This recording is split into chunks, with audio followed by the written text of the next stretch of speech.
پھر اولیاء کرام سے وسیلے کے متعلق اگلی حدیث پاک سنیے۔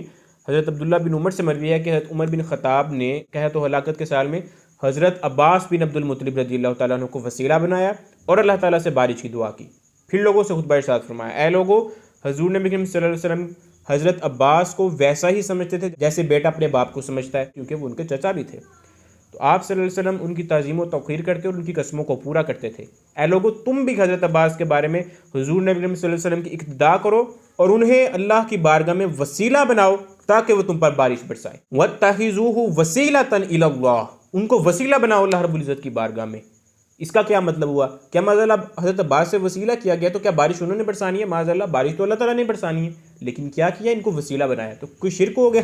شرک نہیں ہوا، بلکہ شرک کی نفی ہو گئی ہے۔ بجائے یہ کہ بتوں کو وسیلہ بنایا جائے، فرمایا اللہ کے دوستوں کو وسیلہ بناؤ۔ اور اس کو امام حاکم نے بیان کیا، اندازہ کریں آپ۔ پھر اس کے بعد امام ابن عبد البر نے بیان کیا، امام سیوطی نے بیان کیا، امام ذہبی نے بیان کیا، امام مسقلانی نے، قسطلانی نے، سبکی نے، پھر اس کے بعد مناوی نے بیان کیا۔ ذکر کئی کتابوں میں یہ حدیث پاک آئی ہے۔ اور امام سبکی نے اس حدیث پر تبصرہ کرتے ہوئے لکھا ہے، فرماتے ہیں اس طرح اس واقعے سے تمام صالحین کرام سے توسل کا جواز ثابت ہوتا ہے، اور یہ ایسی چیز ہے جس کا مسلمانوں نے انکار نہیں کیا، بلکہ صرف فرقوں میں سے ایک فرقے نے توسل کا انکار کیا بس، اور اس کے علاوہ امت مسلمہ میں سے کسی نے وسیلے کا انکار نہیں کیا، بلکہ ایک چھوٹے سے فرقے نے جنہوں نے نیا دین ایجاد کیا انہوں نے اس توسل کا انکار کیا۔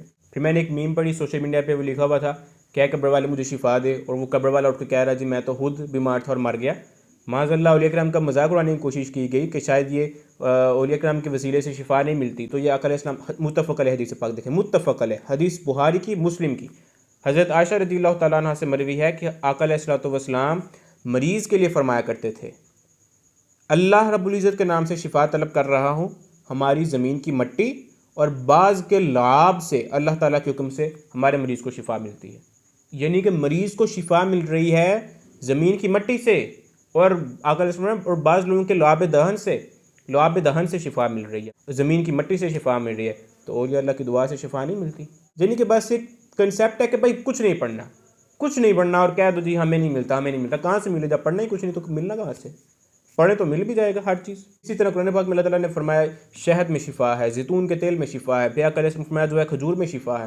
تو کیا یہ سارا شرک ہو رہا ہے؟ معاذ اللہ، کہ شفا جو ہے کھجور دیتی ہے، شہد دیتا ہے، زیتون کا تیل دیتا ہے، کہ شفا اللہ تعالیٰ دیتا ہے؟